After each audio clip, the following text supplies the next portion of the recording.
What if everything you thought you knew about reality was just the tip of the iceberg? The universe operates on rules so strange, so counterintuitive, that even the brightest minds struggle to wrap their heads around them. Welcome to the wild world of quantum mechanics, where particles can be in two places at once. Objects change based on whether we're looking at them, and information seems to teleport across vast distances instantaneously. This isn't science fiction, it's the fabric of our reality, and it's tearing apart our classical understanding of how things work. Think about this for a second. At the quantum level, a single particle can exist in multiple states simultaneously, only settling into one when observed. It's as if reality itself waits for us to look before making up its mind. And if that doesn't shake your perception of the world, consider quantum entanglement, where two particles, no matter how far apart, instantly mirror each other's actions, defying the speed of light. Einstein famously called it spooky action at a distance, because even he couldn't fully accept how bizarre it was. Yet, experiment after experiment confirms these phenomena are real, leaving us with more questions than answers. These quantum mysteries aren't just curiosities. They could hold the key to understanding the universe's deepest secrets. What lies beyond the quantum veil? Could these phenomena explain dark matter, the nature of time, or even the origins of existence itself? That's what we're diving into today, 30 quantum mysteries that could rewrite the rules of reality as we know them. From the double-slit experiment that baffled scientists for decades to the mind-bending implications of parallel universes, we're about to explore the edges of human knowledge where the line between science and philosophy blurs. So buckle up, this journey is going to challenge everything you think is possible. One of the most fundamental and utterly bizarre realities of quantum mechanics is that particles don't behave the way we'd expect. Take something as simple as an electron. In our everyday world, we think of objects as either solid particles or waves, like ripples on a pond. But at the quantum level, things don't play by those rules. An electron isn't just a particle, and it isn't just a wave, it's somehow both at the same time. This is wave-particle duality, a phenomenon so strange it shook the foundations of physics when it was first discovered. The best way to grasp this is through the famous double-slit experiment. Picture a barrier with two narrow slits in it. If you fire tiny particles like bullets at the barrier, they'll pass through one slit or the other and leave two distinct marks on a screen behind it. But when you do the same thing with electrons, particles so small they're practically invisible, something wild happens. Instead of two clumps, you see an interference pattern, like you'd get with rippling water waves overlapping. Somehow, each electron seems to pass through both slits at once, interfering with itself like a wave. But the real mind blow comes when you try to observe which slit the electron actually goes through.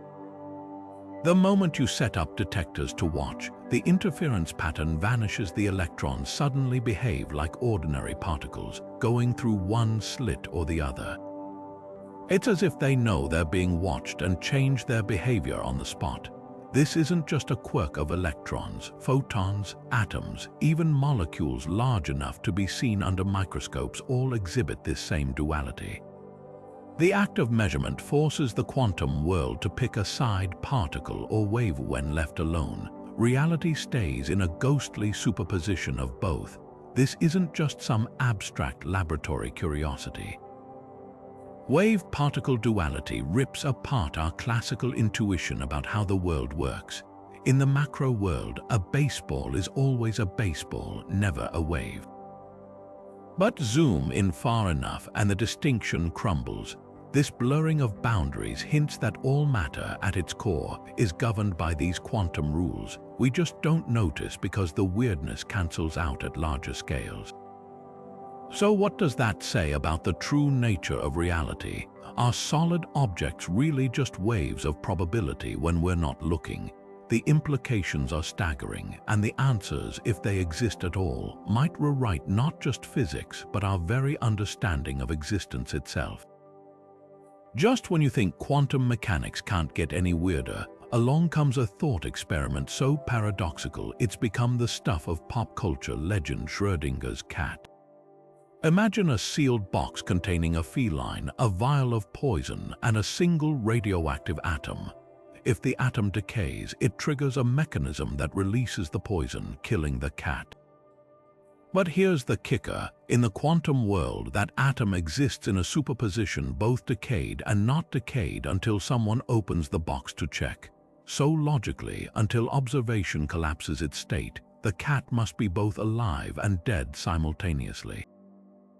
This isn't just a morbid hypothetical. It's a brilliant way to illustrate how quantum superposition scales up to our everyday reality. At the microscopic level, particles routinely exist in multiple states at once, like an electron spinning both clockwise and counterclockwise. But Schrödinger's cat forces us to confront the unsettling question: where does this quantum weirdness stop? If tiny particles can be in two places at once, why shouldn't that apply to larger objects, even living ones? The paradox exposes the glaring rift between quantum rules and our classical experience. Critics argue the cat can't truly be in two states because decoherence interaction with the environment would force the system to choose long before a human opened the box. But others propose even wilder interpretations. The many worlds theory, for instance, suggests both outcomes happen.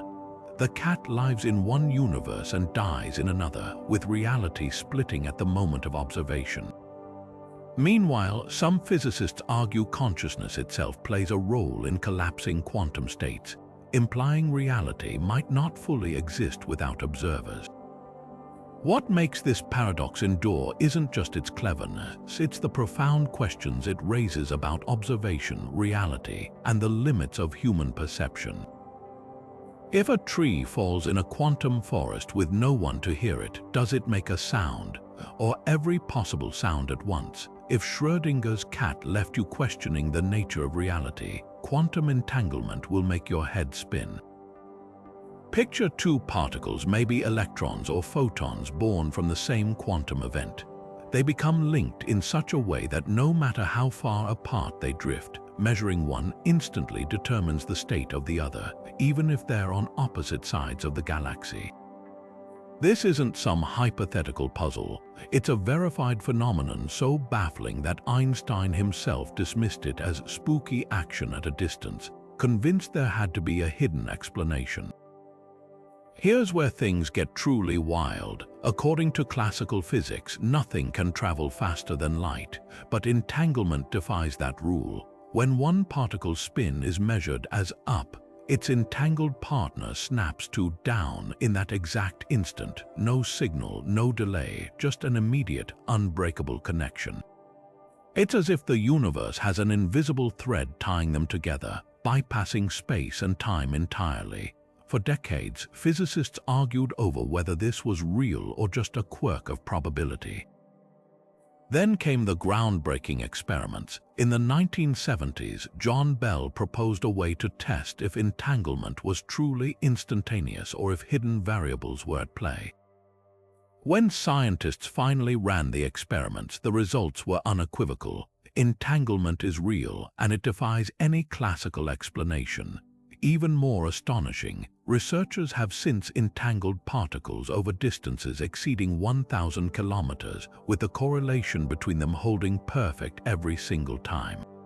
So what does this mean for our understanding of the universe? For one, it suggests that space, the vast emptiness separating stars and galaxies, might not be the fundamental framework we thought it was.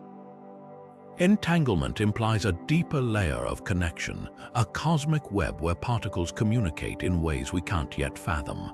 Some theories even propose that entanglement could be the glue holding spacetime itself together, with every particle in the universe subtly linked in an invisible quantum network. But here's the kicker: we still don't know how it works. Is information somehow leaping between particles? Are we seeing hints of higher dimensions or a holographic universe? The answers might rewrite not just physics but philosophy too. Because if two particles can be instantly connected across light years, what does that say about the nature of separation or even individuality? One thing's for certain, the universe is far stranger and far more connected than we ever imagined. Why does the quantum world seem to play by different rules when we're not looking? This is the heart of the measurement problem, one of the most perplexing quandaries in all of physics. At its core, it asks why quantum systems exist in multiple states at once until the moment they're observed, when they suddenly collapse into a single, definite reality. Think back to the double-slit experiment. Electrons act like waves until you measure them, then they snap into particle-like behavior. But who or what counts as an observer? A human eye, a camera, a single atom bumping into another. The universe doesn't come with an instruction manual for this, and physicists have been arguing about it for nearly a century. The Copenhagen interpretation, championed by pioneers like Niels Bohr and Werner Heisenberg, offers one answer: quantum systems don't have definite properties until measurement forces them to pick. In this view, the act of observation isn't passive, it actively shapes reality. But critics slam this as unsatisfyingly vague. Where's the line between the quantum realm and the classical world? Why does observation have such magical power? Bohr shrugged and called it a pragmatic approach, but the questions keep piling up. Enter the many worlds interpretation, which sidesteps collapse entirely. Instead of a single outcome, every possible quantum result happens, just in branching, parallel universes.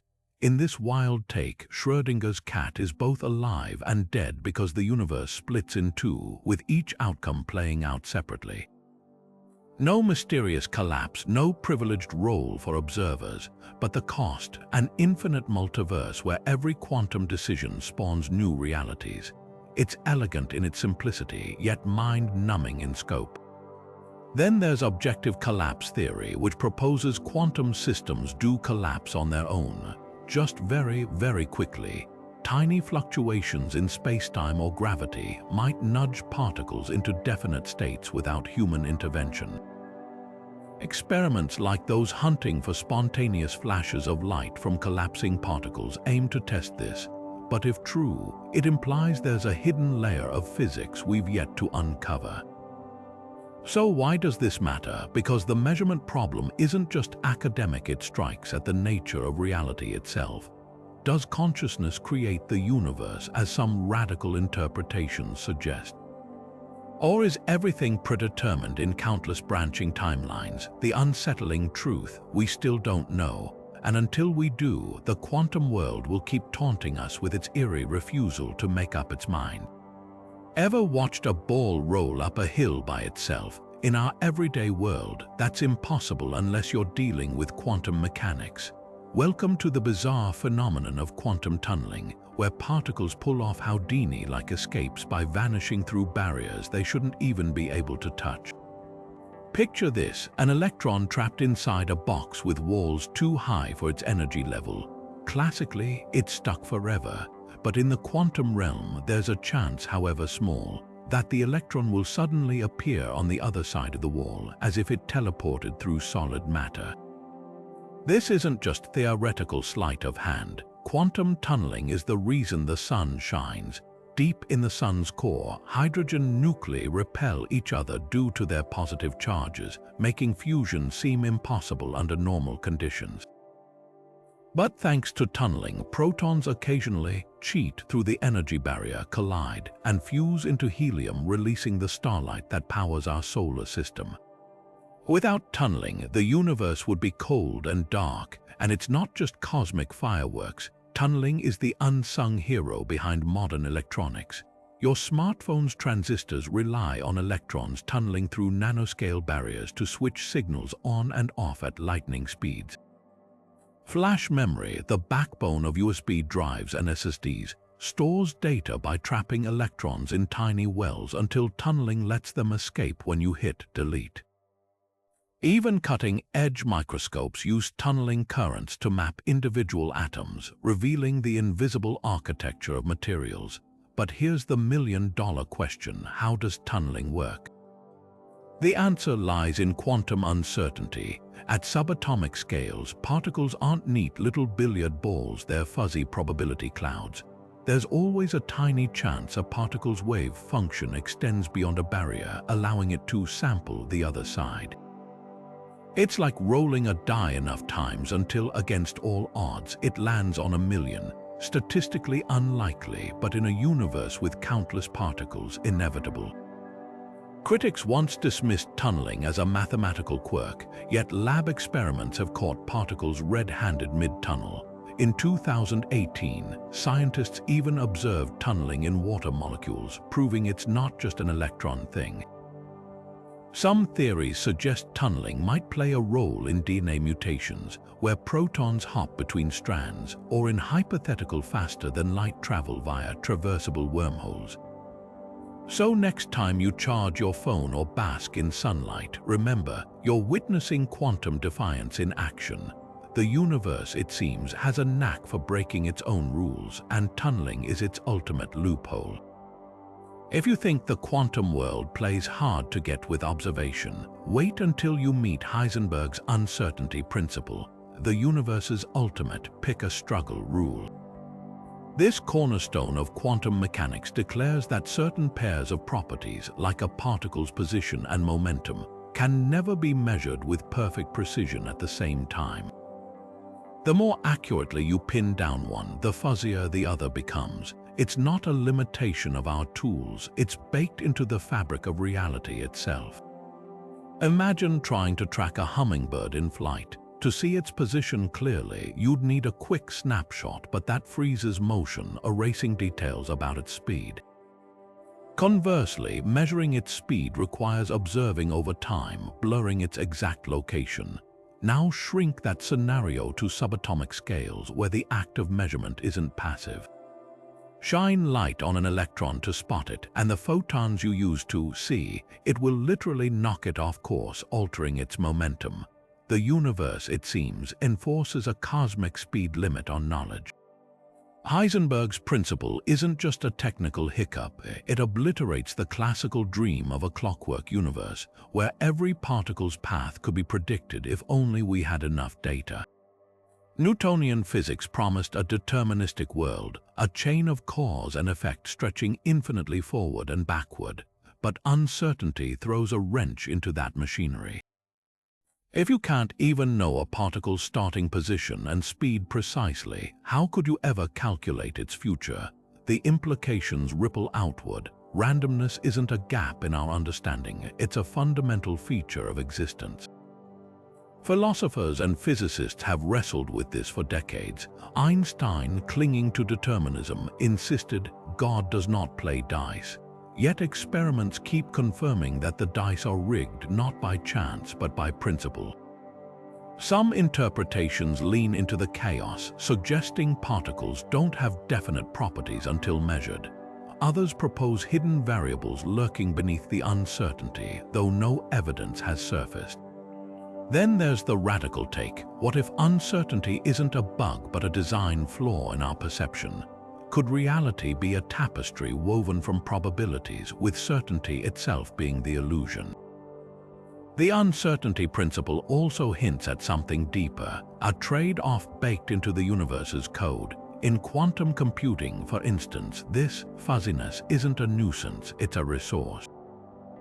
Qubits exploit superposition and uncertainty to perform calculations impossible for classical bits. Even biology isn't immune. Some theories suggest enzyme reactions and photosynthesis harness quantum uncertainty for efficiency, as if life evolved to work with a grain of cosmic ambiguity. So where does this leave us in a universe that refuses to be fully known, where the act of asking a question changes the answer? Uncertainty isn't just a barrier, it's a reminder that reality, at its core, might be less a solid thing and more a conversation. And the more we listen, the more we realize how much we've yet to hear. Quantum systems have a way of losing their strangeness when we're not paying attention, and that's where decoherence steps in. It's the universe's quiet cleanup crew, sweeping away the eerie superpositions and entanglements that define the quantum realm, leaving behind the orderly, predictable world we recognize. Imagine a ballet dancer spinning in a spotlight. Under perfect conditions, every movement is precise, every position fluid. But introduce gusts of wind, uneven flooring, or a flickering light suddenly, the dancer's grace collapses into something rougher, more mundane. That's decoherence in action, the quantum dancer tripped up by its environment. At its core, decoherence solves one of the biggest puzzles in physics. Why don't we see quantum weirdness in everyday life? Why doesn't your coffee cup exist in two places at once or spontaneously tunnel through the table? The answer lies in interactions. In the quantum world, particles are exquisitely sensitive. Even a single photon bouncing off an electron can disrupt its delicate superposition, forcing it to choose a state. Now scale that up to macroscopic objects, constantly bombarded by air molecules, light, and thermal energy. The quantum magic gets drowned out by the noise, leaving behind the classical behavior we're used to. Experiments illustrate this beautifully. Take a large molecule placed in a superposition. Scientists have done this with buckaballs, soccer ball-shaped structures made of 60 carbon atoms. In a vacuum chilled to near absolute zero, these molecules exhibit wave-like interference, proving quantum effects persist even at visible scales. But warm the environment slightly, let a few stray photons hit them, and the interference pattern vanishes. The molecules forget their quantum nature, collapsing into ordinary particles. Decoherence isn't a theory. It's a measurable process, the reason Schrödinger's cat never actually exists in that infamous half-alive, half-dead state outside of thought experiments. But here's the twist: decoherence doesn't actually solve the measurement problem. It explains why quantum weirdness seems to disappear, but not how or why a single outcome emerges from the infinite possibilities. Some interpretations, like the many worlds view, argue superpositions never truly collapse. We just perceive one branch of reality while others splinter away unseen. Others suggest gravity or undiscovered physics might play a role in finalizing reality's choices. And yet, decoherence isn't just a buzzkill for quantum enthusiasts. It's the bridge between two worlds, the reason we can build quantum computers without the entire machine dissolving into probabilistic chaos. Engineers combat decoherence by shielding qubits in ultra-cold, isolated chambers, buying precious microseconds of coherence to perform calculations. Meanwhile, biologists speculate that some organisms, like photosynthesis-harnessing plants, might exploit brief windows of coherence for near-perfect energy efficiency. So while decoherence strips away the quantum curtain for most of the universe, it also whispers a tantalizing secret: the weirdness never really goes away. It's just hiding, drowned out by the noise of existence, waiting for the right conditions to step back into the spotlight. Einstein never liked the spookiness of quantum entanglement. To him, the idea that particles could instantly influence each other across vast distances violated a sacred rule: nothing, not even information, should travel faster than light. So in 1935, along with colleagues Boris Podolsky and Nathan Rosen, he crafted a brilliant thought experiment meant to expose quantum mechanics as incomplete. The EPR paradox, as it came to be known, was less a paradox and more a challenge. If quantum theory was correct, then reality itself must be either non-local, allowing faster than light influences, or fundamentally random. And to Einstein, both options were unacceptable. The trio argued that particles must have hidden variables, unseen properties determining their behavior in advance, preserving the tidy causality of classical physics. But the universe had other plans. Enter John Bell, a physicist who in the 1960s devised a way to test Einstein's hidden variables idea. Bell's theorem wasn't just abstract math, it provided a real-world experiment to settle the debate. The setup was elegant. If hidden variables existed, entangled particles would correlate in a way bounded by classical statistics. But if quantum mechanics was right, their correlations would violate those bounds, proving entanglement's spooky action was real. When scientists finally performed these tests, most famously Alain Aspect's experiments in the 1980s, the results were unambiguous. Entanglement defied Einstein's limits. Particles did influence each other instantaneously, with no hidden hand guiding them. This wasn't just a win for quantum theory, it was a revelation about the fabric of reality. Bell's work showed that if quantum mechanics holds, the universe is fundamentally non-local. Two particles could be light years apart, yet still act as a single system, as if space itself were an illusion. And here's the kicker: this doesn't break relativity's light-speed rule because no information is actually being transmitted. It's as if the universe had already written the script. The particles were always destined to mirror each other, no signal required. Yet the EPR paradox lingers, not as a failure but as a beacon. It forced physicists to confront the uncomfortable truth that reality might not play by intuitive rules. Some interpretations, like pilot wave theory, still cling to hidden variables in clever ways. Others, like the many worlds view, embrace non-locality fully, suggesting entanglement reveals threads connecting parallel universes. And practical applications, they're already here. Quantum cryptography exploits entanglement to create unhackable codes, while quantum teleportation, yes, its real uses these links to transmit particle states across labs. Einstein hoped to prove quantum mechanics incomplete. Instead, his paradox unveiled a universe far stranger than even he imagined, one where connections transcend space, and the very idea of separate objects might just be a cosmic mirage. If you think outer space is just a vast, empty void, think again. The quantum vacuum is anything but empty. It's a seething, bubbling sea of energy where particles and antiparticles flicker into existence and vanish again in the blink of an eye. These are vacuum fluctuations, and they're not just theoretical quirks. They're real, measurable, and might hold the key to some of the universe's biggest mysteries. Picture the vacuum like a cosmic trampoline. Even when nothing's bouncing on it, tiny vibrations ripple across its surface. In quantum terms, these vibrations are particle-antiparticle pairs, electrons and positrons, quarks and antiquarks appearing out of nowhere, borrowing energy from the vacuum itself, and then annihilating each other so quickly that the universe's energy ledger stays balanced. It's as if space itself is alive with ghostly activity, a subatomic froth where nothingness is an illusion. This isn't just philosophy, we've seen it in action. The Casimir effect, first predicted in 1948, proves vacuum fluctuations have tangible consequences. Place two uncharged metal plates incredibly close together in a vacuum, and something bizarre happens. The gap between them becomes so narrow that only certain wavelengths of virtual particles can fit, while outside the plates, all wavelengths thrive. This creates a pressure imbalance, pushing the plates together as if by an invisible force. It's like standing in a crowded elevator where the people outside keep bumping you inward, except here, the people are particles that don't technically exist.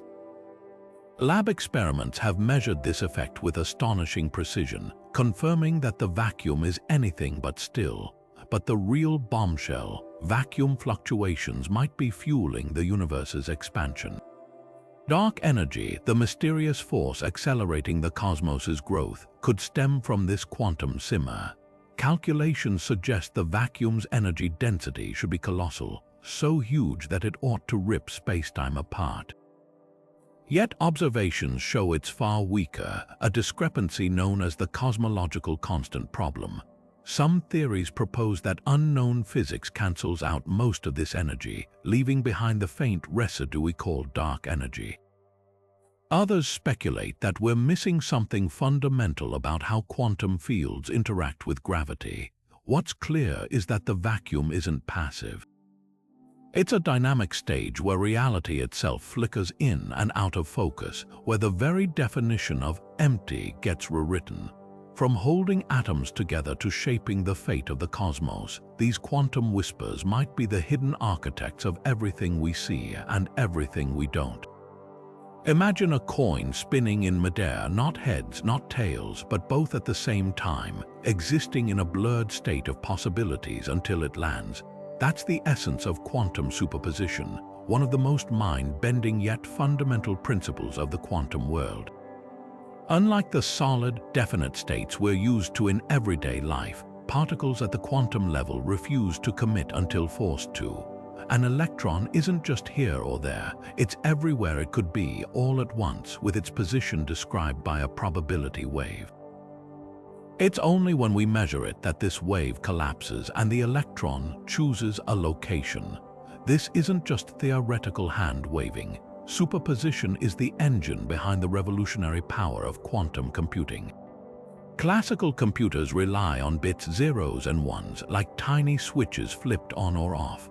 But quantum bits or qubits exploit superposition to be both 0 and 1 simultaneously. Picture a maze where a classical computer must try every path one by one, while a quantum computer explores all paths at once. By harnessing superposition, a system of qubits can perform countless calculations in parallel, solving problems, like cracking encryption or simulating complex molecules, that would take classical machines longer than the age of the universe.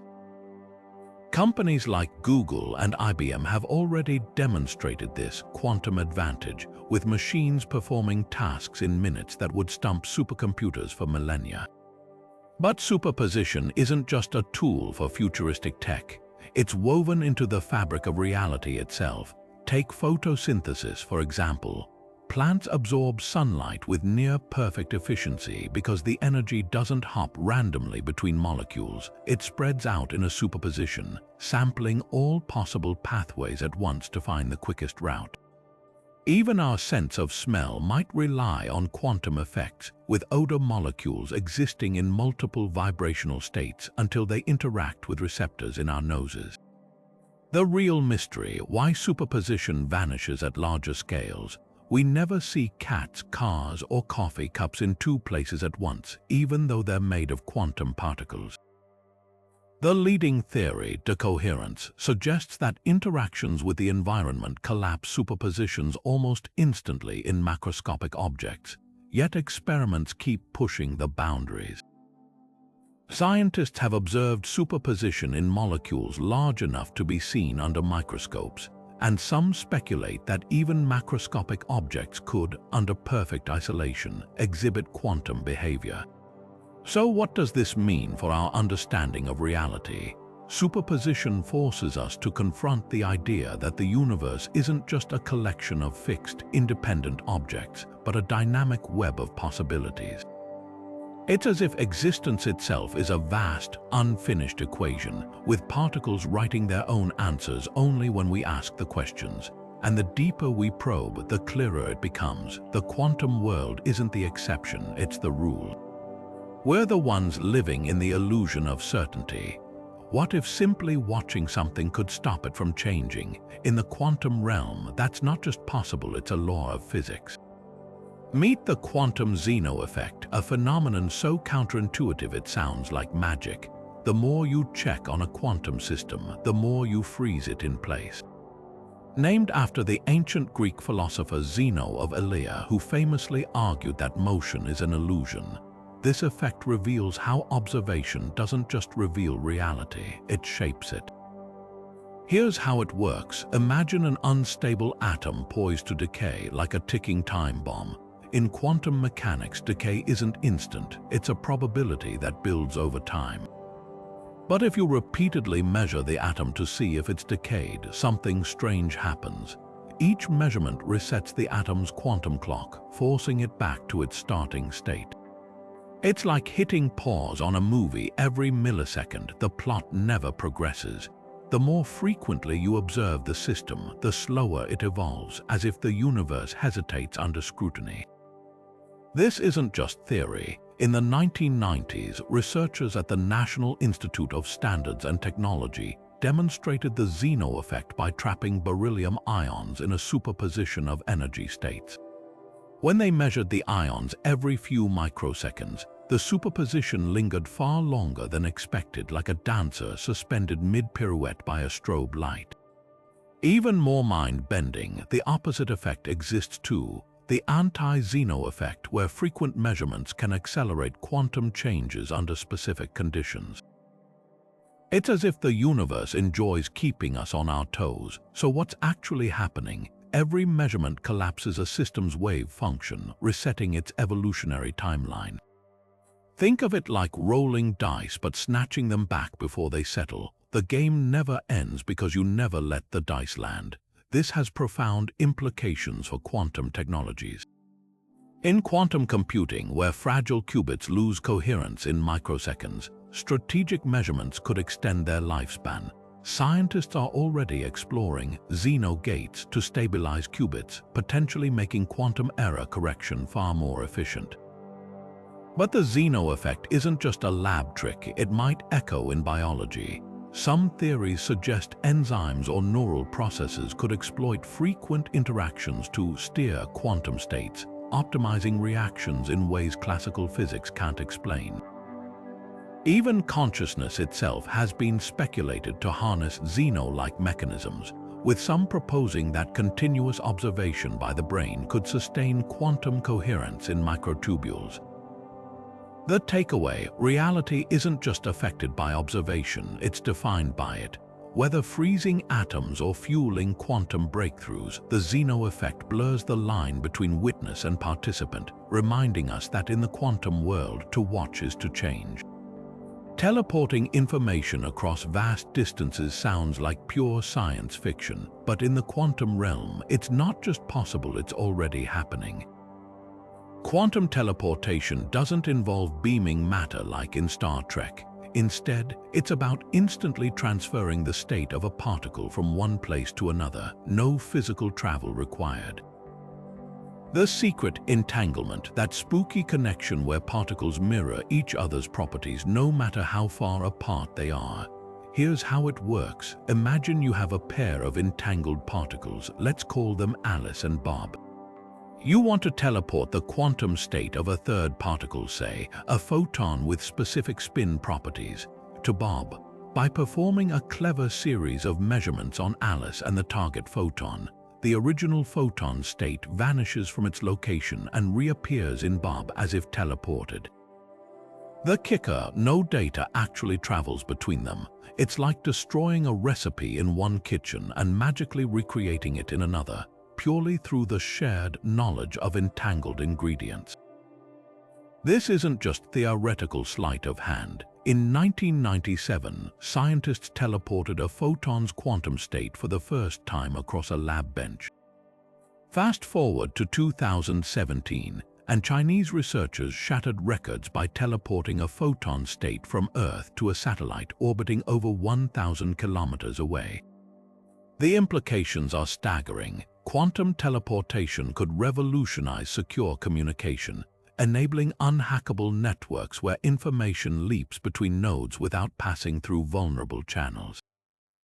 Governments and tech giants are already investing billions in quantum networks, with prototypes like the Quantum Internet Alliance laying groundwork for a future where data moves instantaneously and imperviously across the globe. But here's the catch: quantum teleportation doesn't violate relativity's speed limit. While the state transfer is instantaneous, reconstructing it on the other end requires classical information sent at light speed to decode the teleported data. It's like receiving a locked box teleported to your doorstep, but needing a separately mailed key to open it. Still, the potential is limitless. Quantum cryptography exploits this to create codes that collapse if intercepted, alerting users to eavesdroppers. Banks and militaries are eyeing the tech for ultra-secure transactions, while astronomers dream of entanglement-based telescopes, linking detectors across space to create planet-sized observatories. Yet the biggest mystery remains: what does teleportation reveal about reality's underlying structure? If information can bypass space entirely, does location even matter at the quantum level? Some theories suggest entanglement hints at a deeper, non-local universe where separateness is an illusion, a cosmic web where every particle is subtly connected in ways we're only beginning to untangle. One thing's certain, the age of quantum communication isn't coming. It's already here, quietly rewriting the rules of how information moves through the cosmos. What if the three-dimensional world we perceive is nothing more than an illusion, like a cosmic mirage painted onto the fabric of reality? This is the holographic principle, one of the most radical ideas in modern physics, suggesting that our universe might actually be a two-dimensional projection, a kind of celestial hologram. The roots of this mind-bending concept trace back to black holes, those gravitational monsters where space and time warp beyond recognition. In the 1970s, physicist Jacob Bekenstein discovered something astonishing. The entropy, or information content, of a black hole isn't proportional to its volume as you'd expect, but to its surface area. It's as if all the data about what fell into the black hole wasn't lost inside, but was instead smeared across its event horizon like ink on a vast spherical canvas. This revelation led to a stunning proposal. What if all information in the universe works this way? Just as a hologram stores a 3D image on a flat sheet, could spacetime itself encode everything we see, stars, galaxies, even our own thoughts, on a distant two-dimensional boundary? String theorists like Leonard Susskind and Gerard T. Hooft took this idea even further, suggesting that the universe might literally be a projection from a lower dimensional reality. In this view, the 3D world we experience is like the shadow of a dancer cast on a wall, a simplified version of a richer, deeper structure we can't directly perceive. But how could this possibly work? The mathematics points to an eerie connection between quantum mechanics and gravity. In a holographic universe, the information governing particles and forces in our 3D space would be embedded in quantum fields on a 2D surface, much like the pixels on a screen generating a virtual world. This could explain why gravity is so weak compared to other forces. It might not be a fundamental force at all, but an emergent phenomenon, a side effect of deeper processes happening at the universe's edges. Experiments are already hunting for evidence. Fermilab's holometer, for instance, searches for minute pixelation in space-time, fluctuations that might betray its holographic nature. Meanwhile, simulations of holographic universes on supercomputers show eerie consistency with observed physics, as if reality itself might be running on a cosmic quantum hard drive. The implications are staggering. If the holographic principle holds, it would mean that time, space, and even causality are secondary emergent properties of a hidden, deeper reality. It's a vision of the cosmos where the boundaries between physics and information blur, where the universe isn't just described by data but might literally be data. And the most haunting question of all, if we're living in a hologram, who or what is holding the projector? Time seems straightforward in our daily lives. It marches forward, never backward, like an arrow shot from a bow. Eggs break but don't reassemble, coffee cools but never spontaneously reheats. This one-way flow, governed by the second law of thermodynamics, gives us the concept of entropy. Disorder always increases. But dive into the quantum realm and the rules start to blur. At the subatomic level, most quantum equations are time-symmetric, meaning they work just as well whether time flows forward or backward. A quantum particle's evolution isn't bound by the same irreversible arrow we experience. It dances freely in either temporal direction. So why does the macroscopic world we see emerge from these microscopic interactions with such a stubbornly irreversible flow? The answer might lie in the messy interface between quantum mechanics and observation. When a quantum system interacts with its environment, whether through measurement or just random bumps from surrounding particles, its delicate superposition collapses, locking it into a definite state. Each collapse is like a tiny, irreversible step, a moment where possibilities crystallize into a single outcome. Multiply this by countless interactions happening every instant, and you begin to see how the quantum world's time symmetry gets shattered into the one-way street we perceive. It's as if the universe starts with a pristine, symmetric blueprint, but the act of building reality, of observing, interacting, existing inevitably leaves behind a trail of entropy like footprints in wet cement. Some theorists argue that quantum measurement itself is the hidden engine of time's arrow.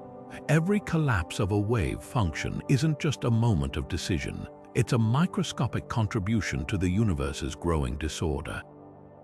But there's another twist. Quantum weirdness doesn't always surrender to time's grip.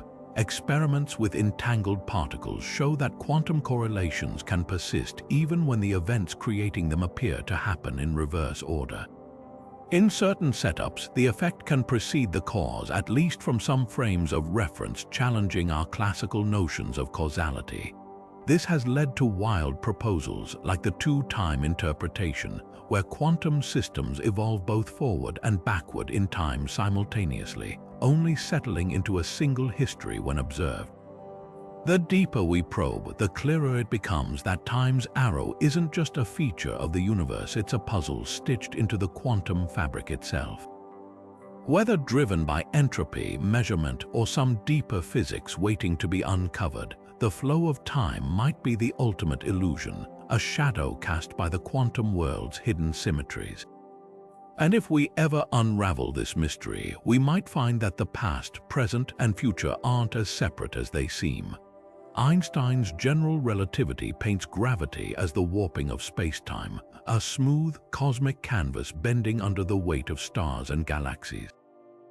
But zoom in far enough and the picture shatters. Quantum mechanics tells us that at the tiniest scales, reality is grainy, unpredictable, a frenzied dance of particles popping in and out of existence.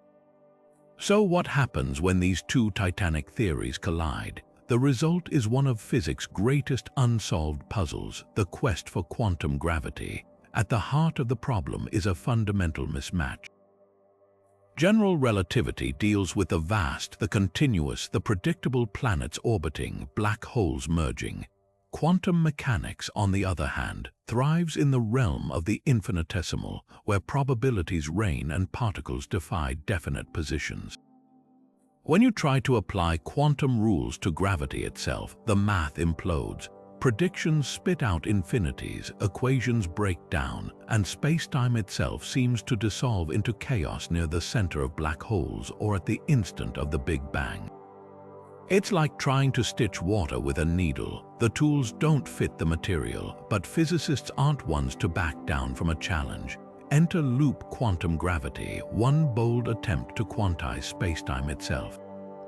Imagine the universe not as a smooth fabric, but as a weave of tiny, indivisible threads. These are loops, giving the theory its name. In this view, space-time is built from a network of intersecting loops, each carrying discrete packets of area and volume. There's no such thing as an infinitely small point. Instead, there's a smallest possible unit of space, a pixel in the cosmic screen. Loop quantum gravity offers tantalizing glimpses into what happens at these extremes. Black holes might transform into white holes, spewing out matter instead of trapping it, and the Big Bang could have been a big bounce from a previous universe. Then there's string theory, the flashier contender in the quantum gravity arena. It proposes that the fundamental building blocks of reality aren't particles but tiny, vibrating strings. Each vibration mode corresponds to a different particle, an electron, a photon, even the hypothetical graviton, the quantum carrier of gravity. To make the math work, these strings wiggle through not just 3 dimensions of space and 1 of time, but 10 or 11 dimensions, with the extra ones curled up so tightly we can't perceive them. String theory's elegance lies in its ambition. It doesn't just quantize gravity, it aims to be a theory of everything, unifying all forces and particles under one mathematical roof. But critics point to its lack of experimental evidence so far. No collider has detected those extra dimensions or the telltale vibrations of strings. And the alternatives don't stop there. Causal dynamical triangulations imagine spacetime as a mosaic of tiny, triangular blocks, snapping together in ever-shifting configurations. Asymptotic safety suggests gravity might tame its own quantum wildness at ultra-high energies, avoiding infinities through self-correction. Even entropic gravity, a radical outsider, posits that gravity isn't a fundamental force at all, just an emergent side effect of quantum information shuffling at the universe's edges. The stakes couldn't be higher. Without a theory of quantum gravity, we hit a wall when trying to understand the universe's most extreme moments: the birth of cosmos, the guts of black holes, the nature of singularities. It's not just about equations on a chalkboard, it's about decoding reality's deepest layer. Every flicker of a quantum particle, every curve of space-time whispers a clue. And somewhere in that cosmic static, the answer is waiting. There's something profoundly unsettling about the idea that reality might change simply because we're looking at it. This is the observer effect, not to be confused with the measurement problem, though the two are often tangled together.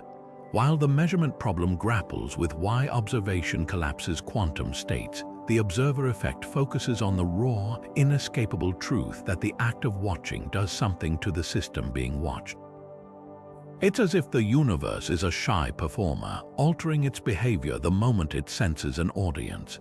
Take the double-slit experiment again. When we don't measure which slit a particle goes through, it behaves like a wave, creating an interference pattern. But the instant we set up detectors to observe its path, the wave-like behavior vanishes and the particle acts like a tiny bullet. This isn't just about knowing the outcome, it's about the physical interaction required to extract that knowledge. To observe a particle, you have to hit it with light or another particle, and that interaction inevitably disturbs the system. It's like trying to measure the temperature of a snowflake by touching it with a flaming finger. The act of measurement changes the very thing you're trying to study. But here's where the debate gets spicy. Does consciousness play a role in this process? Some interpretations, like the von Neumann-Wigner hypothesis, suggest that the observer's mind is what ultimately collapses the wave function. In this view, reality remains in flux until a conscious being perceives it, implying that the universe might not fully exist without observers. It's a radical idea, one that edges uncomfortably close to philosophy. Critics, though, argue this is a slippery slope. After all, cameras and detectors can collapse wave functions to machines with no inner experience, so why invoke consciousness at all? The answer might lie in the murky boundary between quantum and classical worlds. Decoherence theory shows how interactions with any environment, conscious or not, can destroy quantum superpositions. But the hard question persists: what counts as a measurement? Is it the particle hitting a detector, or the detector registering in a computer, or the computer displaying data to a human? At what point does the quantum weirdness settle into classical certainty? Some experiments, like delayed choice quantum erasers, add fuel to the fire by showing that retroactively erasing measurement data can seemingly undo the collapse, as if the universe is rewriting its own history based on future observations. The observer effect isn't just a quantum quirk, it reshapes how we think about knowledge itself. Every measurement is an intervention, a negotiation between the knower and the known. Whether consciousness is the ultimate arbiter or just one link in the chain, one thing's clear: in the quantum realm, you can't just be a passive spectator. To look is to touch, and to touch is to change. Imagine a jungle where only the fittest quantum states survive to become the reality we all see and agree on. This is the essence of quantum Darwinism, a theory that explains why we don't live in a world where every object is in 5 places at once or simultaneously spinning clockwise and counterclockwise. The idea tackles one of quantum mechanics' biggest headaches. How do the weird, probabilistic rules of the subatomic world give way to the solid, predictable reality we experience every day? The answer might lie not in the particles themselves, but in how they interact with their surroundings. Think of a quantum system, say, an electron in a superposition of multiple states. Left alone, it remains in that ghostly limbo, but in the real world, no particle is ever truly isolated. It's constantly bumping into air molecules, photons, even the faint hum of cosmic radiation. Quantum Darwinism suggests that these countless interactions act like a kind of natural selection. Only the most stable, resilient quantum states get copied into the environment over and over, while the more fragile superpositions vanish like footprints in the sand. The states that survive this process are the ones we perceive as classical reality. It's as if the universe is conducting a grand poll, with the environment casting trillions of tiny votes for what gets to be real. This isn't just philosophical hand-waving. Experiments are already revealing this process in action. In studies with delicate quantum systems, researchers have watched as certain states imprint themselves onto the surrounding environment, becoming amplified and classical, while others fade into oblivion. A single photon interacting with a dust particle might not leave much of a trace, but trillions of such interactions add up, broadcasting the photon state to the world in a way that's nearly impossible to erase. This is why, when you measure an electron's position, you and every other observer will agree on where it is, not because the electron chooses a state magically, but because its position has been redundantly encoded in the environment, making it objective. Quantum Darwinism also offers a fresh take on the role of observers. Instead of relying on consciousness or human measurement to collapse wave functions, it suggests that reality becomes objective through sheer redundancy. The more a quantum state is recorded by its environment, whether by air molecules, light, or even the void's quantum fluctuations, the more it solidifies into a shared fact. In this view, the moon really is there when we're not looking, not because it's independent of quantum rules, but because its existence has been etched into the fabric of the cosmos by countless interactions. But the theory isn't without its critics. Some argue it merely shifts the problem without solving it. How do interactions actually select certain states over others? Others wonder if quantum Darwinism can explain the emergence of complex, large-scale structures like galaxies or living organisms. And then there's the wild card: what if some quantum systems evade this Darwinian winnowing? Could there be pockets of reality where superposition persists at macroscopic scales, hidden from our classical perception? What makes quantum Darwinism so compelling is that it bridges the gap between the quantum and classical worlds without invoking mysterious observers or parallel universes. It suggests that the reality we see isn't an illusion or a fluke. It's the outcome of a cosmic competition where only the most robust quantum states get to stick around. And in that competition, the universe itself is both the referee and the prize.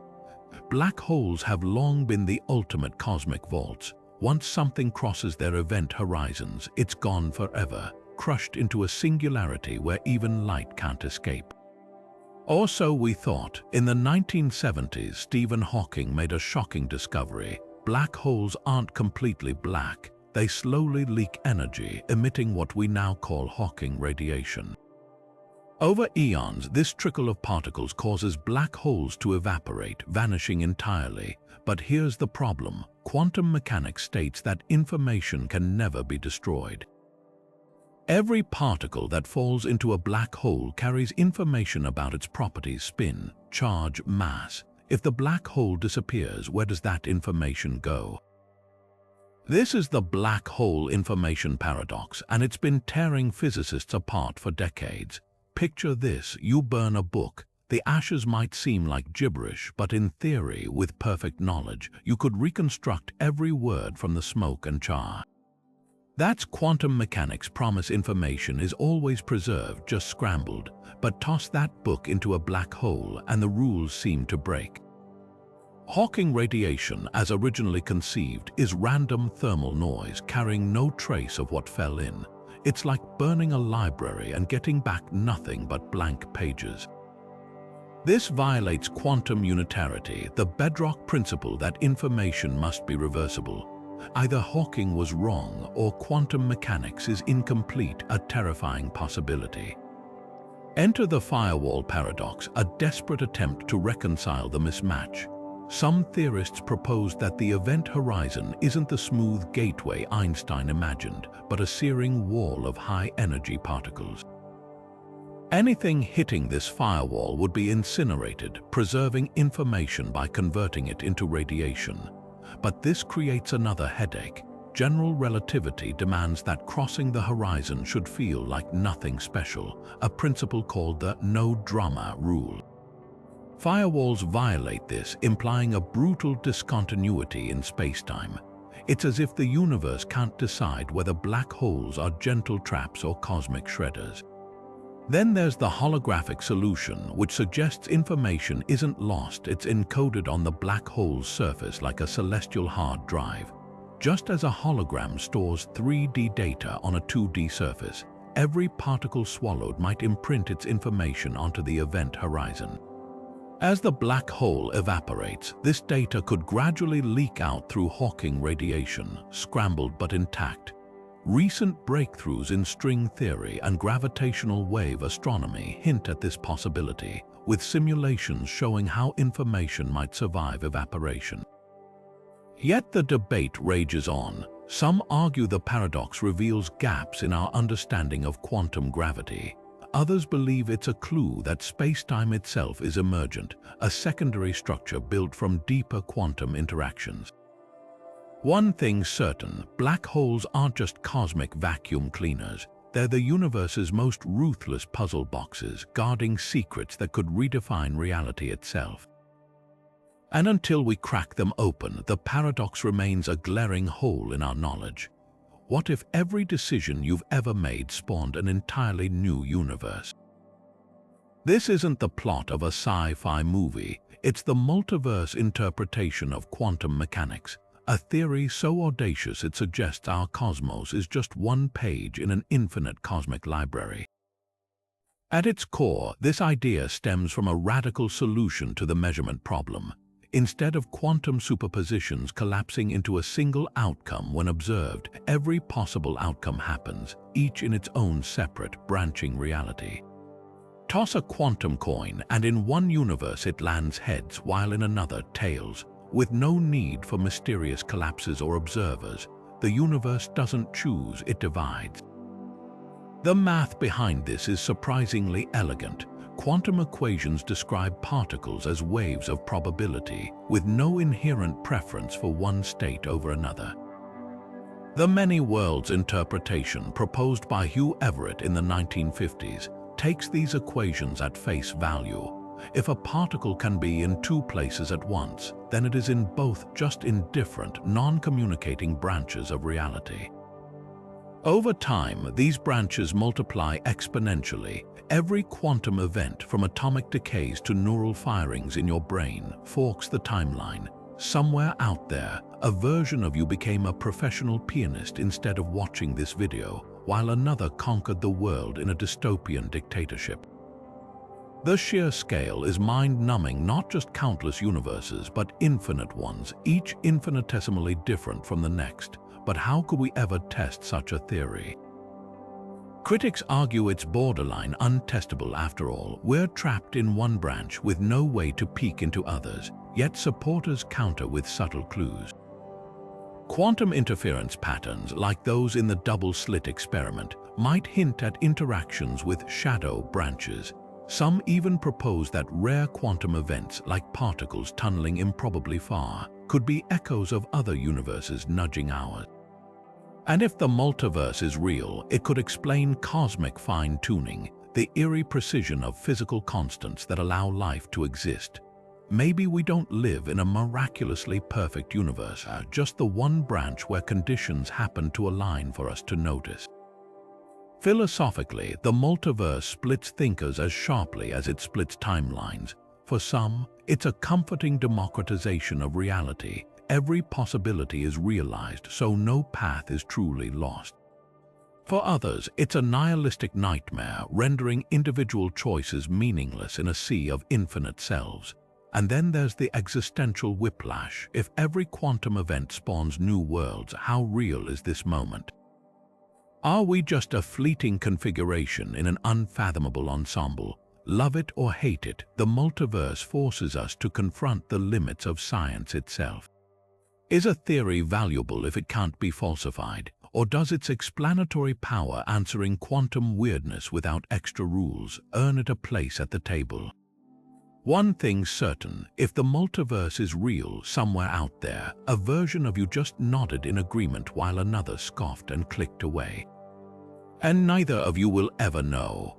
What if death isn't the end but just a doorway to another version of yourself?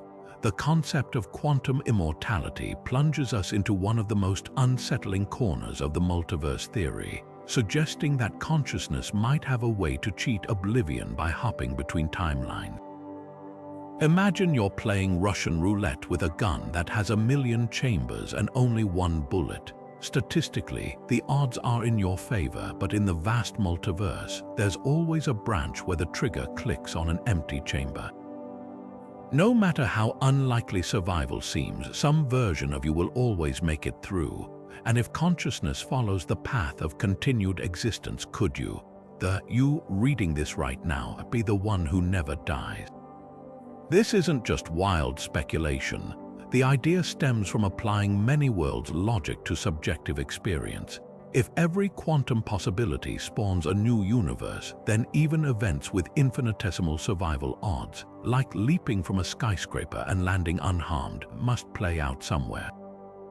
From your perspective, you'd only experience the timelines where you survive, because the alternative branches are, by definition, ones where you aren't around to observe them.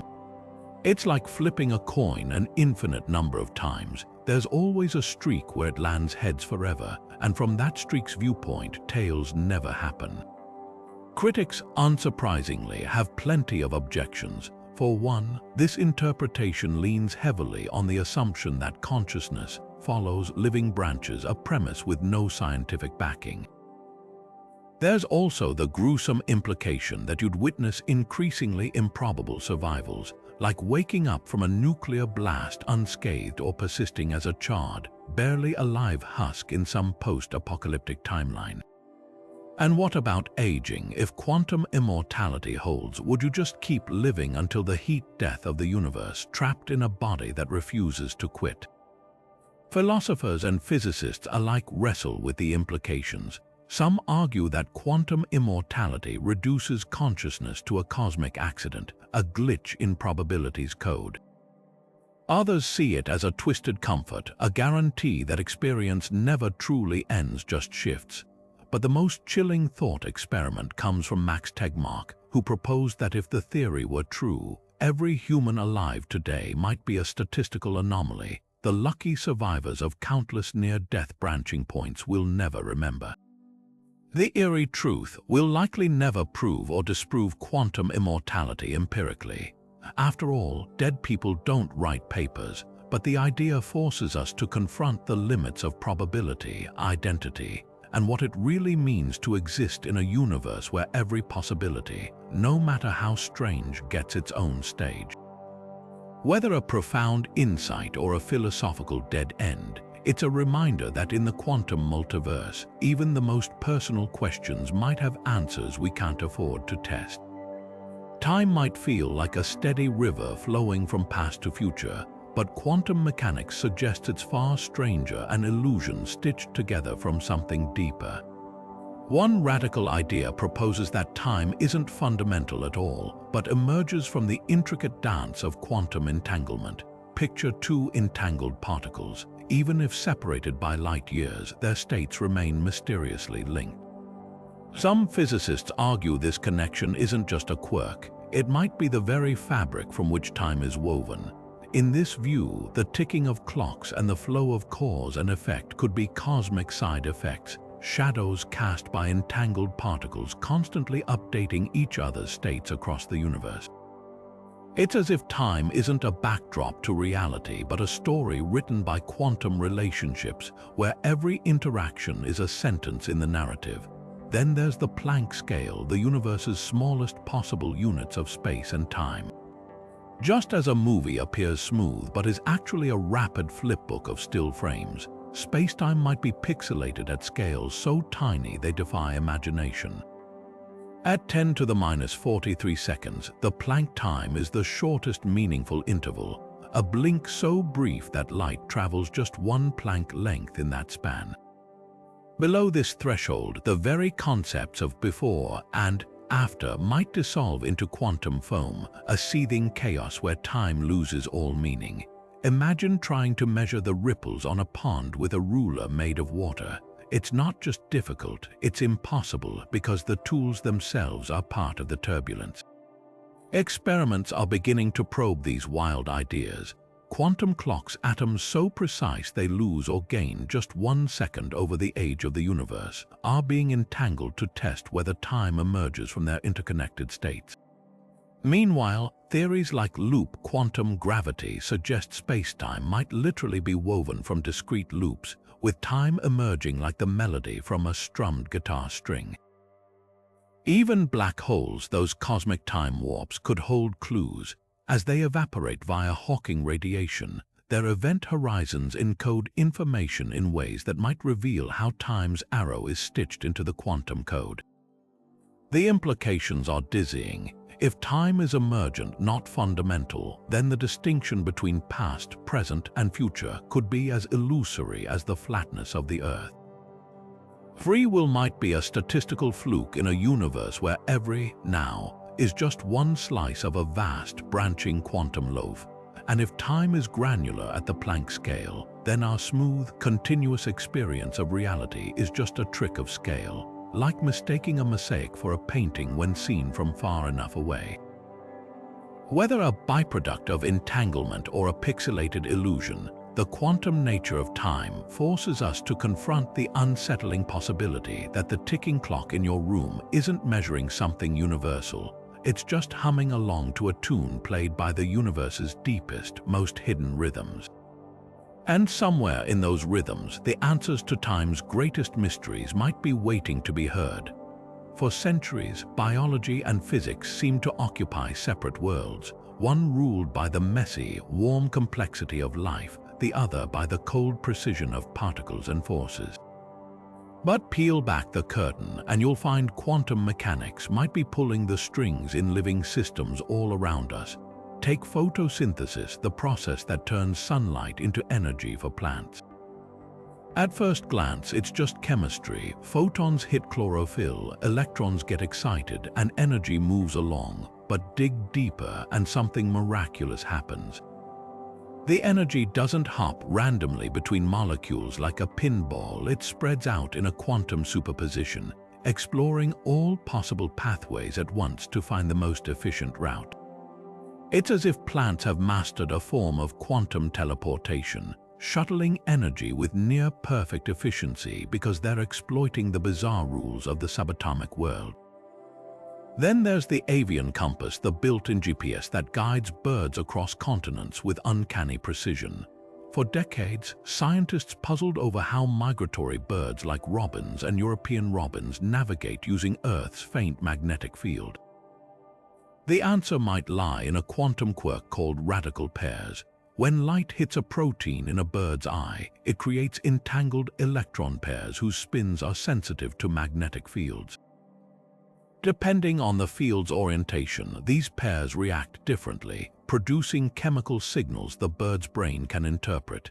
It's a biological quantum sensor, fine-tuned by evolution to turn the planet's magnetism into a navigational map. Experiments have even shown that disrupting these quantum effects with artificial magnetic noise, for instance, can throw birds catastrophically off course.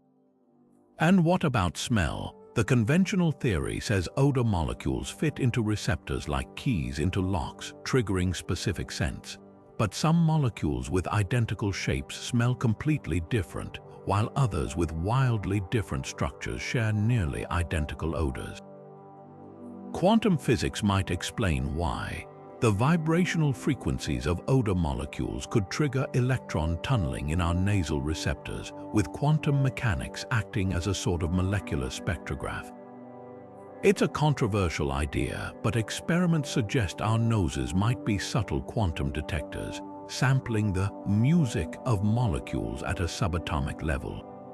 These examples raise a profound question. Is life itself a quantum phenomenon? Did evolution stumble upon quantum tricks not as flukes, but because they offer unbeatable advantages?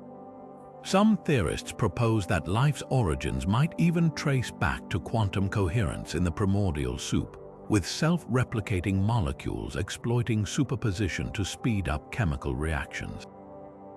Others argue that the brain's microtubules, tiny protein structures in neurons, could harness quantum states to explain consciousness, though this remains hotly debated. The deeper we look, the more it seems life didn't just adapt to the quantum world, it embraced it, weaving quantum mechanics into the fabric of biology. From the flutter of a photon in a leaf to the magnetic whispers guiding a bird across oceans, the boundary between the quantum and the living blurs. And if quantum effects are this pervasive, what other secrets might biology be hiding? Could aging, disease, or even intelligence have roots in the subatomic realm?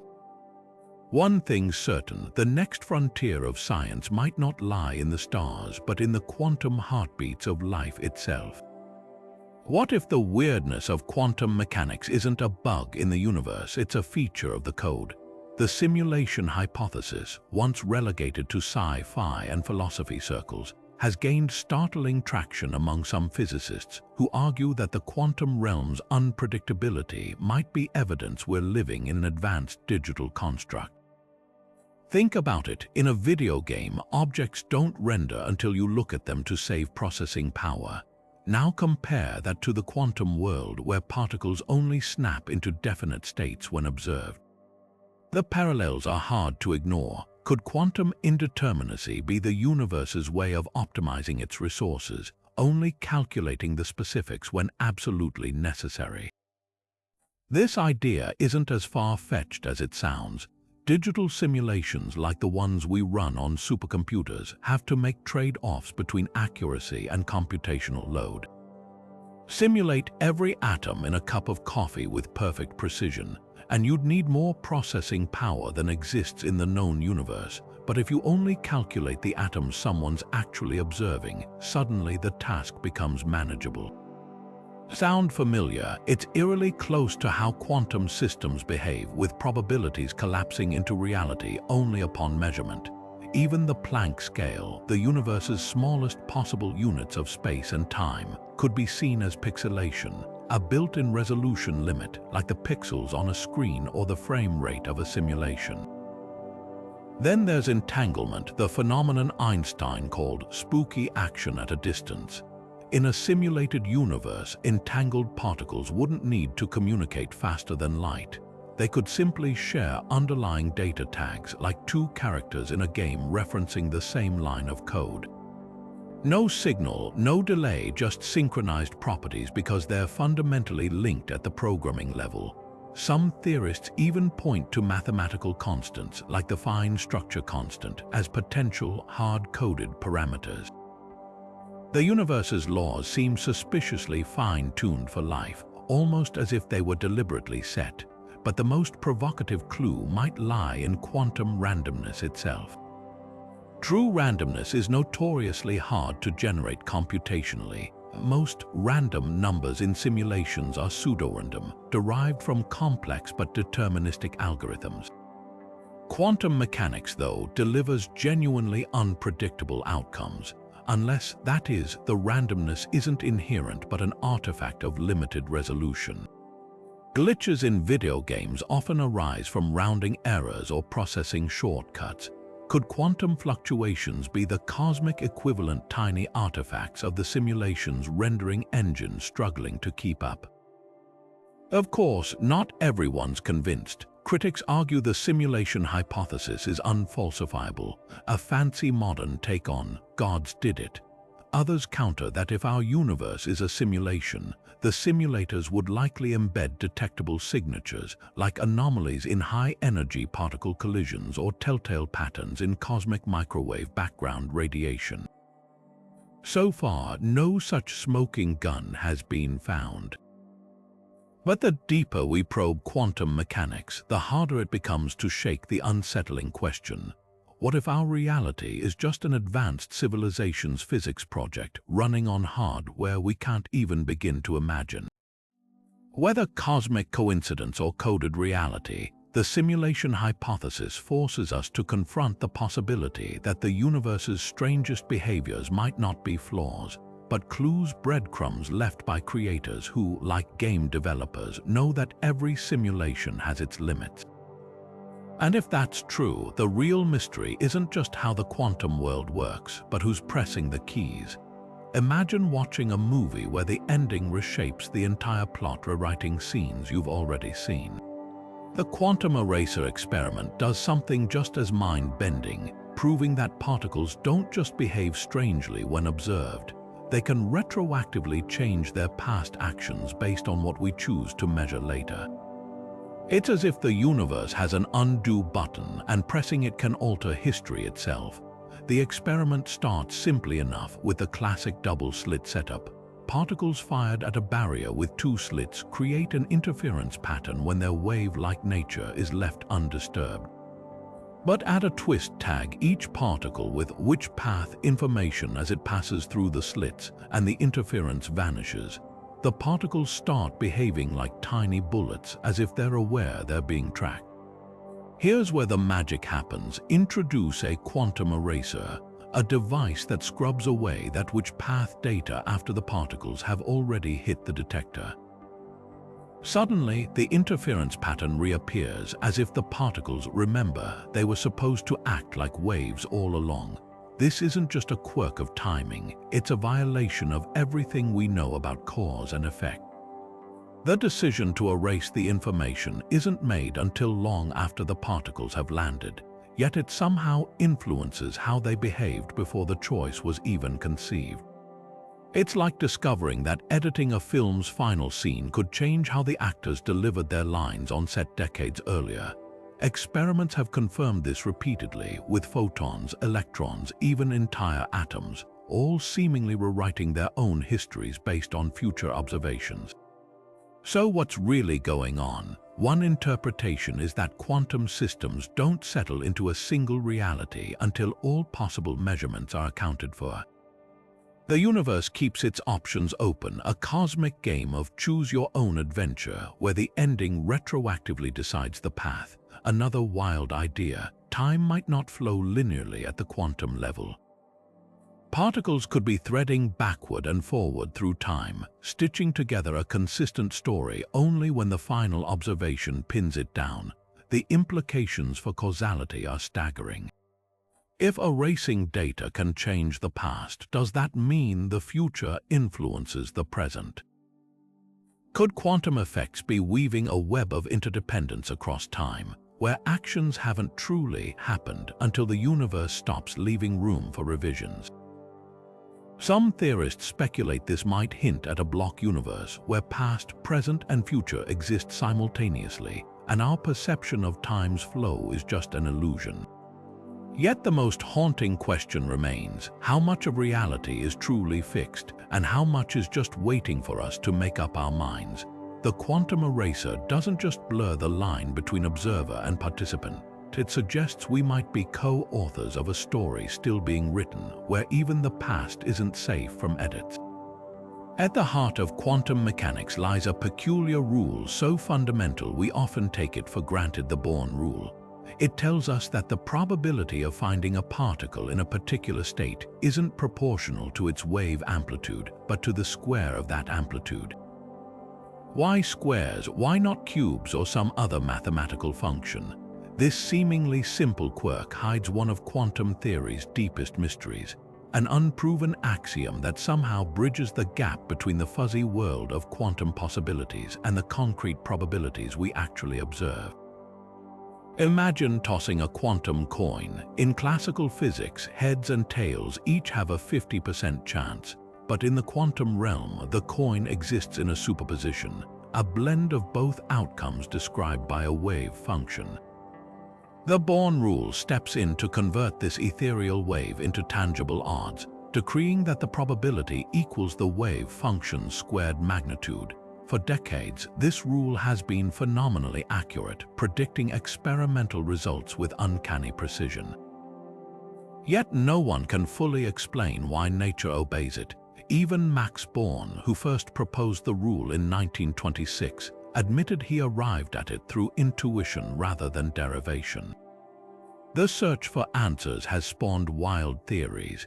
Some physicists argue the Born rule emerges from the mathematics of Hilbert space where quantum states lie.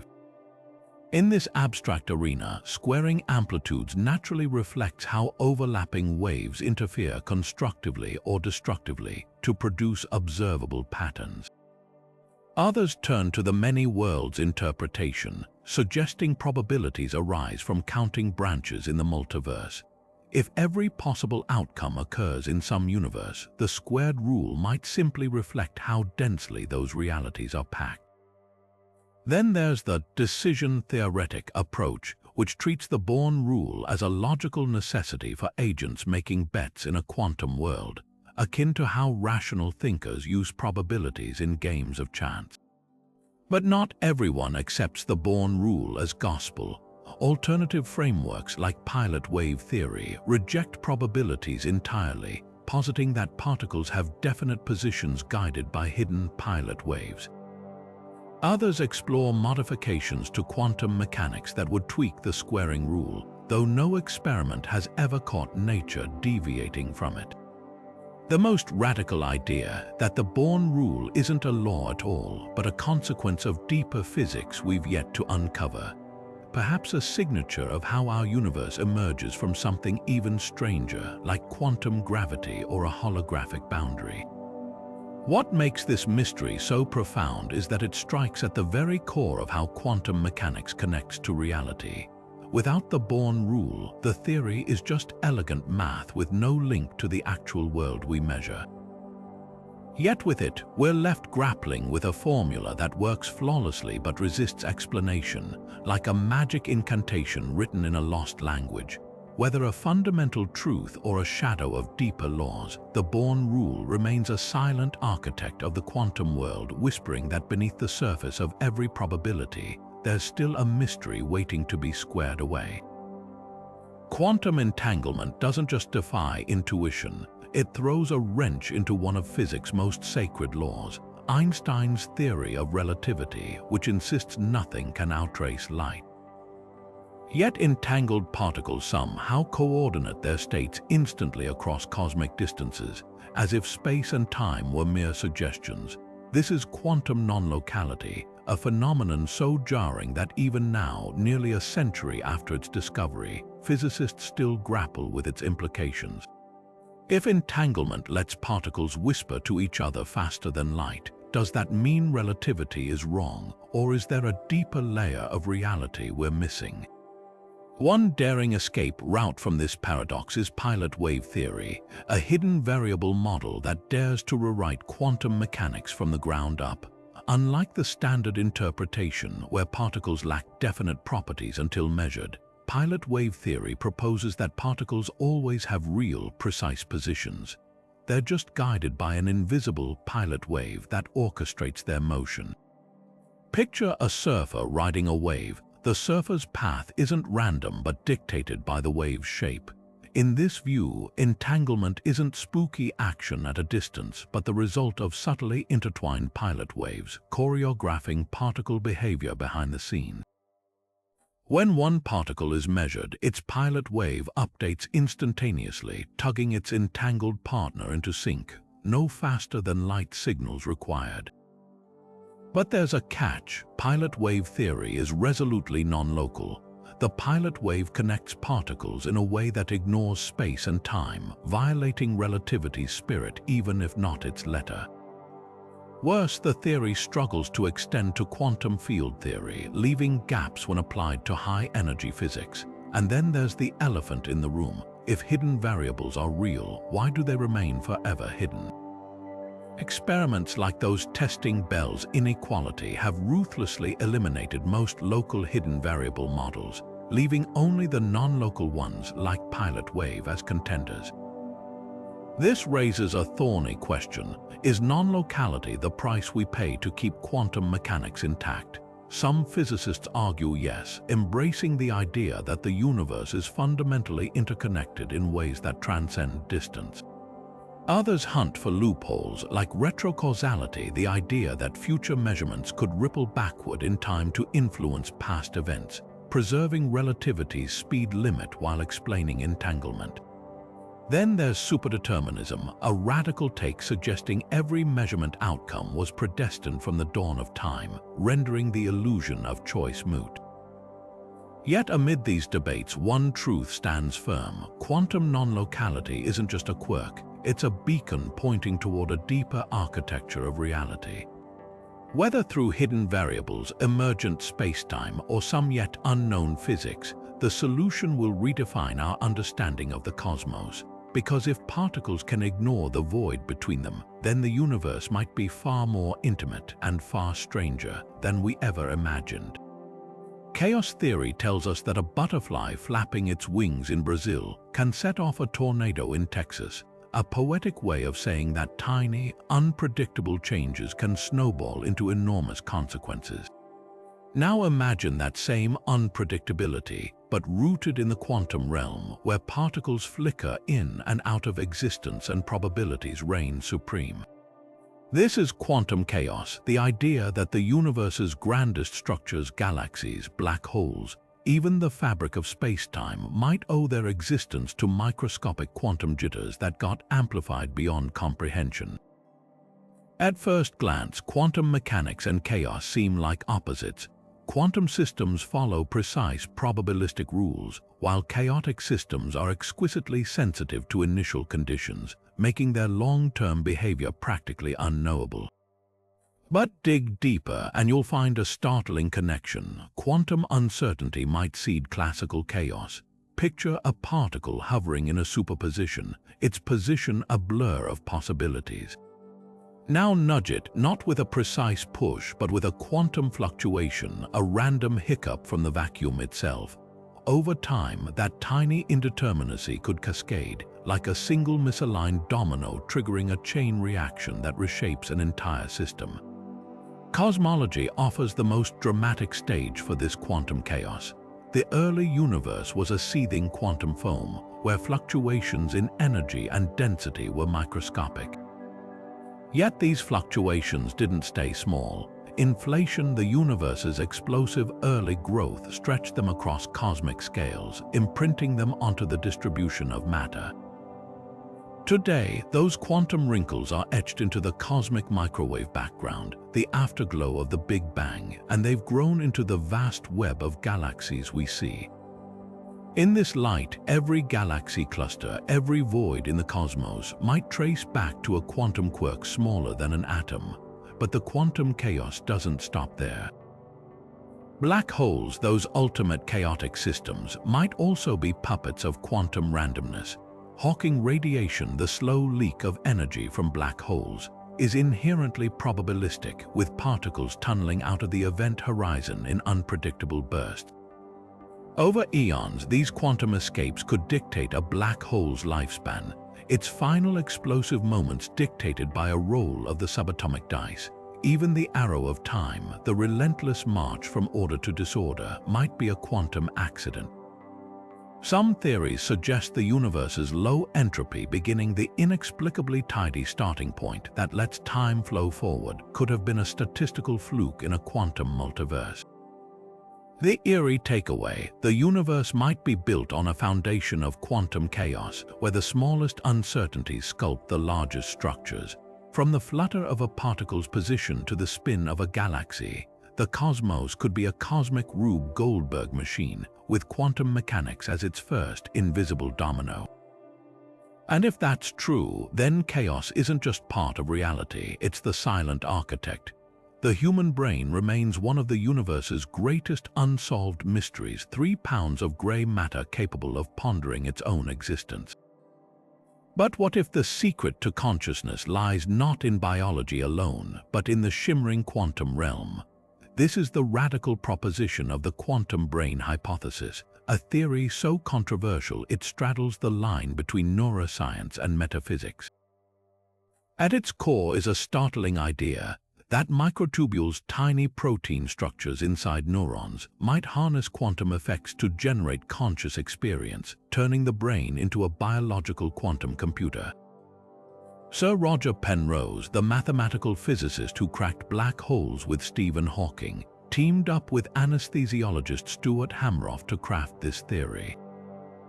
They argue that classical physics can't explain subjective experience, the redness of red or the ache of nostalgia, but quantum processes with their inherent uncertainty and non-locality might. Their model, called ORCH or Orchestrated Objective Reduction, suggests that microtubules don't just provide structural support for neurons, they host delicate quantum states that collapse in a way that produces bursts of consciousness. Picture each thought as a quantum melody, with microtubules as the instruments playing the symphony of self-awareness. The theory hinges on 2 explosive claims. First, that microtubules can sustain quantum coherence long enough to matter, something mainstream physics insists is impossible in the warm, wet chaos of the brain. Critics point out that quantum effects in labs require near absolute zero temperatures and painstaking isolation, while brains operate at body temperature, awash in molecular noise. Second, Penrose proposes that consciousness arises from quantum gravity effects inside these microtubules, with each collapse of the wave function marking a discrete moment of awareness. It's as if our stream of consciousness is really a series of quantum snapshots stitched together by spacetime itself. Skeptics have pounced on these ideas with gusto. Nobel laureate Max Tegmark calculated that quantum states in microtubules would decohere in mere femtosecond far too quickly to influence neural processes. Others note that anesthesia, which Hameroff cites as evidence for microtubule involvement, affects synapses more directly than these structures. Even fans of quantum biology, who accept that plants and birds exploit quantum effects, balk at extending this to something as complex as subjective experience. Yet the theory refuses to die. Recent experiments show that microtubules can indeed exhibit quantum-like vibrations, and some anesthetics do alter their behavior. Meanwhile, Penrose points to the brain's puzzling efficiency, how it solves problems that would overwhelm classical computers, as if leveraging quantum parallel processing. The most haunting possibility, if ORCH is right, consciousness might not be computed by the brain so much as orchestrated by it, with microtubules acting as quantum antennae tuning into deeper layers of reality.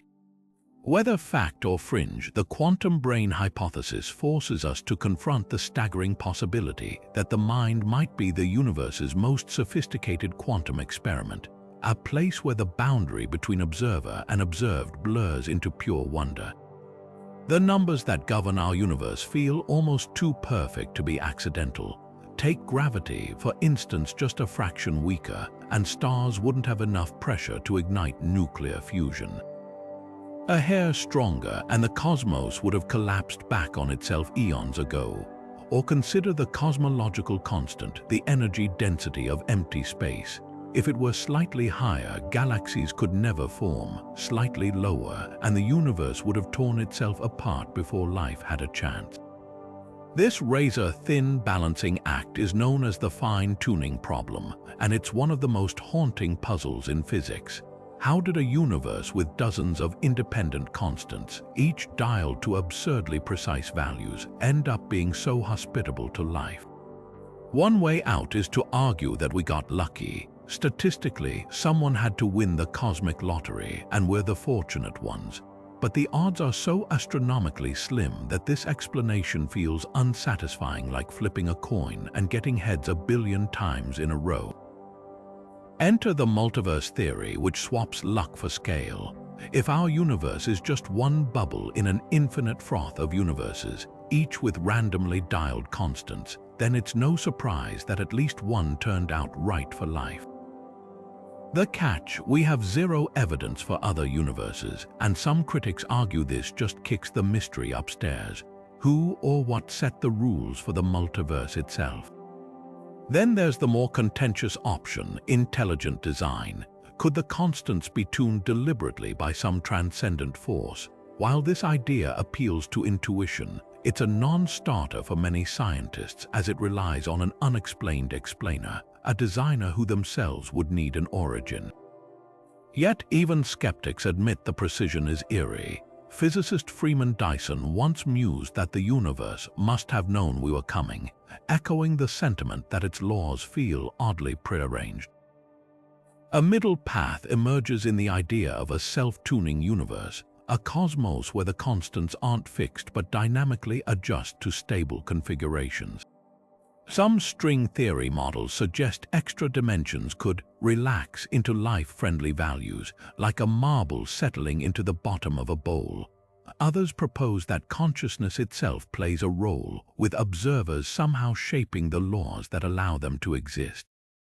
It's a modern twist on the ancient idea of the participatory universe, where reality and observer are inextricably linked. The fine-tuning problem doesn't just challenge our understanding of physics, it forces us to confront the very nature of existence. Are we the beneficiaries of cosmic chance, the products of an unseen multitude, or participants in a universe that somehow knows itself? Until we uncover deeper laws that explain these constants, the question lingers like an unspoken whisper in the equations: was this all meant to be? After 30 quantum mysteries that twist reality like a cosmic pretzel, one question lingers like a half-collapsed wave function. Could all these enigmas vanish with a single, elegant theory of everything? The dream is seductive, a unified framework where quantum mechanics shakes hands with general relativity, where particles and spacetime emerge from deeper principles, and where paradoxes dissolve into pure mathematics. String theory whispers this promise, weaving gravity and quantum forces into the vibrations of tiny, multidimensional strings. Loop quantum gravity offers another path, pixelating spacetime itself into woven loops. Even emergent gravity theories suggest our entire reality might be a hologram, a shadow play of information dancing on the universe's edge. But here's the sobering truth: every candidate for a final theory so far comes with its own dizzying caveats. String theory requires 10 or 11 dimensions we've never seen. Loop quantum gravity struggles to incorporate the standard model's particles, and holographic principles, while breathtaking, leave us wondering what's outside the cosmic projection. Worse still, these theories often multiply mysteries rather than resolve them. If we're living in a multiverse of infinite bubble universes, does that explain fine-tuning or just bury it in an infinite haystack? If spacetime is emergent, what breathes fire into the equations that generate it? Perhaps the greatest irony is that quantum mechanics itself warns against the very idea of finality. Heisenberg's uncertainty principle sets hard limits on what we can know, while quantum indeterminacy suggests the universe might not even have definite answers underneath our probing. As physicist John Wheeler famously quipped, "We are participators in bringing into being not only the near and here but the far away and long ago." In a universe where observation shapes reality, can there ever be a truly objective theory of everything, or just increasingly refined stories we tell about our interactions with the void? Yet the search presses on, not because we crave tidy answers, but because the questions themselves illuminate corners of reality we'd never otherwise glimpse. Each quantum mystery, from entanglement to vacuum fluctuations, isn't just a puzzle to solve but a window into a cosmos far stranger than Newton or Einstein ever imagined. Whether a final theory awaits or quantum weirdness is simply the universe's native language, one thing's certain: The journey through these mysteries hasn't just reshaped physics, it's rewritten what it means to wonder. And that, perhaps, is the most profound revelation of all. After this whirlwind journey through 30 quantum mysteries, from particles that exist in two places at once to black holes that might encode reality like a cosmic hard drive, one thing is undeniable: the universe operates on rules far stranger than we ever imagined. Each of these enigmas isn't just a curiosity, it's a crack in the foundation of classical physics, a glimpse into a deeper layer of reality where the ordinary becomes extraordinary. Wave-particle duality shatters our intuition about objects being solid or wave-like, while entanglement weaves invisible threads between particles across galaxies. The holographic principle suggests our 3D world might be a projection, and quantum biology hints that life itself could be tapping into the subatomic realm. Every mystery we've explored isn't just a puzzle to solve, it's a paradigm shift waiting to happen. What makes these ideas so revolutionary isn't just their strangeness, but their collective power to rewrite the rules of existence. Quantum mechanics forces us to confront the possibility that reality might not be fixed or objective, but fluid, participatory, even personal. The act of observation, the role of consciousness, the illusion of time, each mystery peels back another layer, revealing a cosmos that's less like a machine and more like a living, evolving story, with us as both readers and authors. And the most thrilling part, we're only scratching the surface. For every mystery we've named, there are countless others lurking in the quantum shadows, waiting to append our understanding all over again.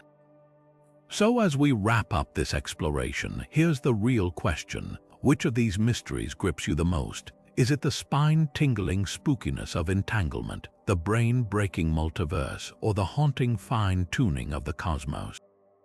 Whatever it is, let that curiosity linger. Share your thoughts in the comments, dive deeper into the ones that baffle you, and keep questioning. Because the quantum world isn't just a topic for physicists, it's a frontier for anyone daring enough to wonder.